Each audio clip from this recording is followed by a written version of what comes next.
Dr Babacar Gueye, directeur de la planification, de la recherche et des statistiques au ministère de la Santé et de l'Action sociale.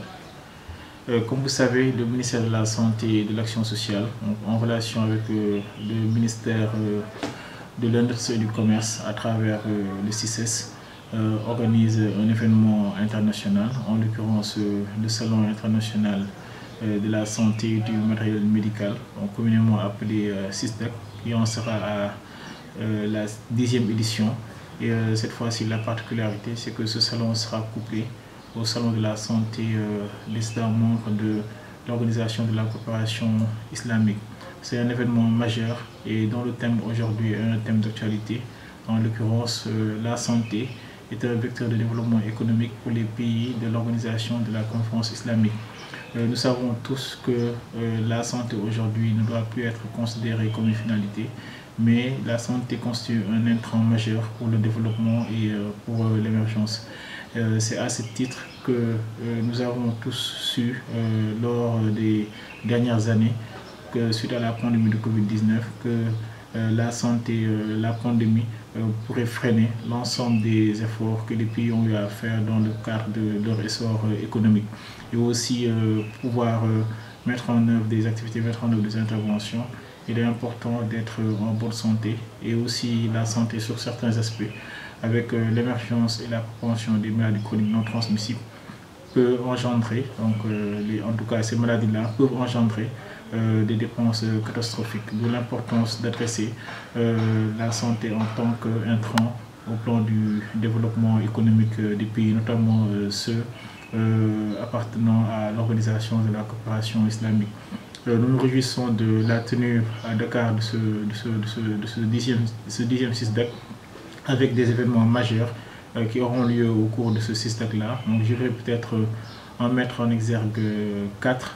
Donc le premier élément, c'est le forum d'investissement. Donc le ministère de la Santé et de l'Action sociale organisera un forum d'investissement auquel prendront part les investisseurs nationaux, notamment le secteur privé national, mais aussi des investisseurs au plan international, avec ceux notamment venant des pays de l'Organisation de la coopération islamique, mais aussi d'autres pays. Et je rappelle que par rapport à ce CISDAC-là, nous avons le Royaume du Maroc qui est invité d'honneur et le Royaume d'Arabie Saoudite qui est l'invité spécial.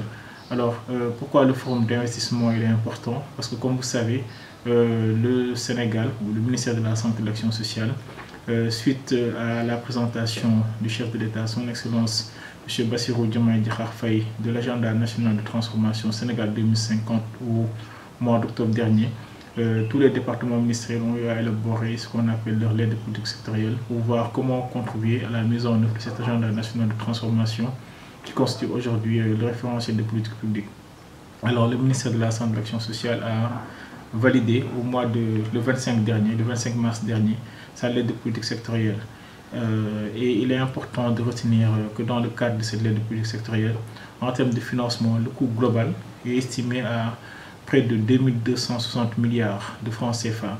Et par rapport à ce montant-là, qui constitue le coût de cette lettre de politique sectorielle, nous savons que 29% devrait provenir du secteur privé. Donc c'est pour l'une des raisons majeures qui font que nous devons, en relation avec le secteur privé, voir comment développer des partenariats publics-privés pour permettre au secteur privé national, aux investisseurs internationaux, de contribuer à la mise en œuvre de cette lettre de politique sectorielle. Et laquelle lettre de politique sectorielle dispose de projets majeurs. Et lesquels projets majeurs sont aussi des projets majeurs dans le cadre de la mise en œuvre de l'agenda national de transformation.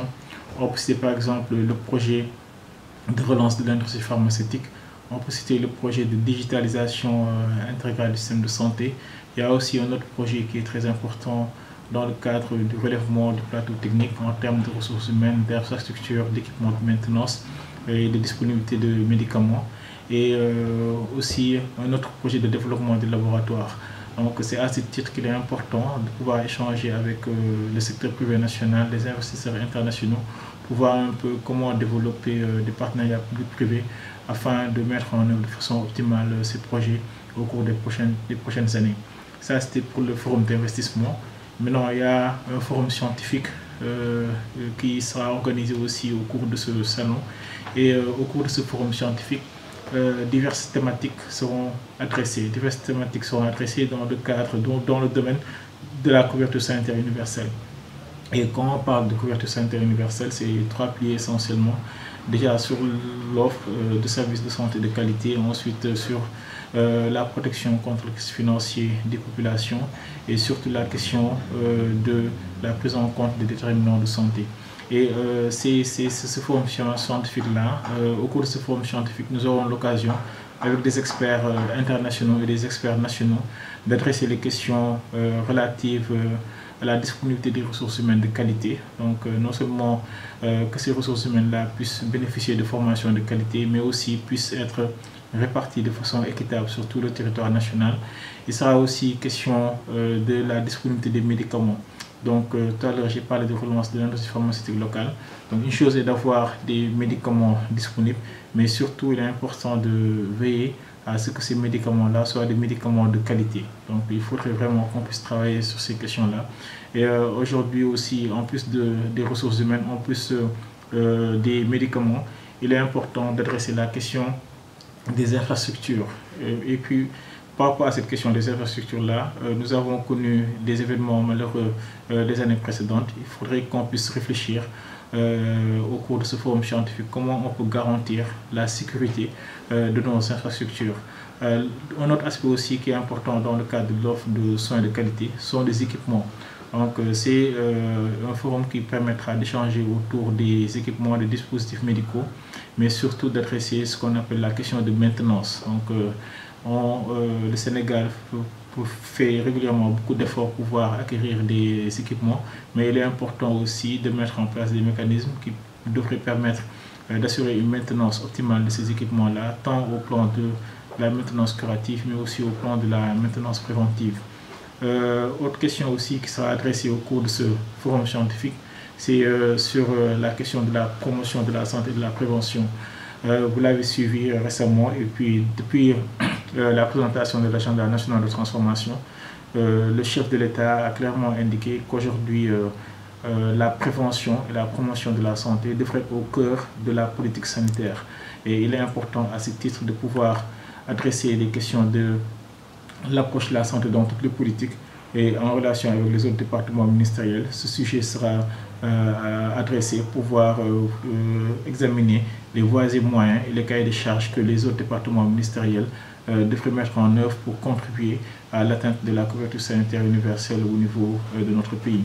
Autre élément aussi qui sera adressé au cours de ce forum scientifique, c'est la question de la digitalisation. Donc quand on parle de digitalisation, avec les efforts qui sont en train d'être faits par le ministère de la Santé et de l'Action sociale, avec le déploiement du dossier patient informatisé, et au-delà du dossier patient informatisé, nous allons examiner la contribution de la télémédecine dans l'offre de soins de qualité. Et pour finir sur ce forum scientifique-là, nous allons aussi évaluer ou discuter, échanger autour de la question des évaluations des technologies de santé. Aujourd'hui, il est important que nos pays, en particulièrement le Sénégal et les pays de l'Organisation de la coopération islamique, puissent mettre en place des mécanismes ou des dispositifs qui devraient permettre d'évaluer l'ensemble des technologies de santé, de veiller à leur coût, efficacité et de voir si les technologies qui sont utilisées sont des technologies efficientes par rapport à nos revenus et par rapport aussi à nos priorités nationales en termes de santé. Je précise aussi que ce sera l'occasion au cours de ce forum de remettre au cœur de nos interventions la question des soins de santé primaires. Parce qu'aujourd'hui, au niveau international et même nous, au niveau du Sénégal, nous savons que pour arriver ou pour accélérer nos progrès vers la couverture sanitaire universelle, nous devons nécessairement passer par les soins de santé primaire. Donc nous allons échanger aussi autour de ces questions de la question des soins de santé primaire pour voir comment mettre en œuvre de façon optimale le plan de relance des soins de santé primaire au niveau du Sénégal. Il y a deux autres événements, ou en tout cas deux autres activités qui seront réalisées au cours de ce salon. Il s'agit notamment d'un village communautaire. Et ça, je voudrais m'arrêter pour insister sur ce village communautaire-là. qui sera organisé par les acteurs communautaires de santé au Sénégal avec le réseau national des acteurs communautaires de santé. Je pense que c'est un événement majeur au cours de ce CISDAC. Ce sera fait en relation avec la société civile, mais ce sera un moment ou une occasion ou une opportunité de procéder à ce qu'on appelle ou de faire une reconnaissance du travail important qui est en train d'être fait par ces acteurs communautaires, les acteurs communautaires autant de soins que les acteurs communautaires de promotion et de prévention. Aujourd'hui, c'est vrai que le Sénégal est dans un contexte au plan épidémiologique de double fardeau, mais beaucoup d'efforts ont été faits dans le cadre de la réduction de l'incidence de la morbidité et de la mortalité liées aux maladies infectieuses, notamment le VIH, SIDA, la tuberculose et le paludisme. Mais nous notons une contribution assez significative, très significative des acteurs communautaires de santé. Donc je veux citer par là les acteurs communautaires de soins, les matrones, les ASC, les gens de santé communautaires, les dispensateurs de soins à domicile, mais aussi les acteurs communautaires de promotion et de prévention, en l'occurrence les Badjanougor, les relais communautaires et même aussi les praticiens de médecine traditionnelle qui jouent un rôle important au plan de la mise en œuvre de nos interventions, surtout au niveau déconcentré. Et ça, ce village communautaire-là permettra d'indiquer ou de montrer à la population que ces acteurs communautaires font partie intégrante du système de santé et ils jouent un rôle crucial par rapport à la mise en œuvre de nos interventions et particulièrement, comme je l'ai indiqué tout à l'heure, ces acteurs devraient continuer à jouer un rôle important dans le cadre des orientations des autorités, notamment le développement de la prévention et de la promotion de la santé dans le cadre de la nouvelle lettre de politique sectorielle de la santé et de l'action sociale. Les populations ne seront pas en reste par rapport à ce salon-là, parce que nous avons mis en place au niveau du CICES un dispositif sanitaire ou un dispositif médical qui devra permettre aux populations d'avoir accès de façon gratuite à des séances de sensibilisation pour voir comment améliorer ou comment leur faire adopter le comportement sain par rapport à la prévention de certaines maladies, notamment les maladies infectieuses, notamment aussi les maladies chroniques. Donc il y aura des activités de sensibilisation ou des activités de séances d'éducation pour un changement de comportement. Et il y aura aussi des activités de dépistage tant pour les maladies infectieuses, dépistage du VIH/SIDA, dépistage de la tuberculose, mais aussi et surtout des dépistages des maladies chroniques comme le diabète et l'hypertension artérielle. On sait que le diabète et l'hypertension artérielle, comme on les nomme classiquement, ce sont des silent killers. Et il est important aujourd'hui que les populations puissent bénéficier de dépistage de ces pathologies-là. En plus du diabète et de l'hypertension artérielle, il y aura un dépistage ou des activités de dépistage de certains types de cancers, notamment le cancer du col de l'utérus et le cancer du sein. Au-delà des activités de sensibilisation, au-delà des activités de dépistage, il y aura aussi des consultations gratuites avec diverses spécialités qui seront au niveau du CICES. Je finis par un autre élément qui est important et qui devrait peut-être permettre aux populations d'échanger avec les acteurs du système de santé. Donc il y a l'ensemble des structures du ministère de la Santé et de l'Action sociale.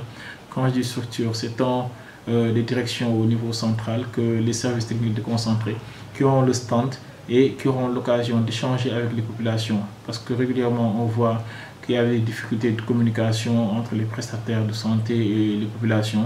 Ce sera l'occasion d'échanger autour de l'utilisation des services au niveau des structures sanitaires, que les populations comprennent quels sont leurs droits et leurs devoirs par rapport aux structures de santé, qu'il y ait un dialogue, qu'on puisse entretenir un dialogue entre les prestataires de soins et les populations et qu'on puisse améliorer la relation patient-prestataire ou patient-médecin, mais prestataire de façon globale, pour que les populations puissent savoir que le système de santé est là à leur disposition.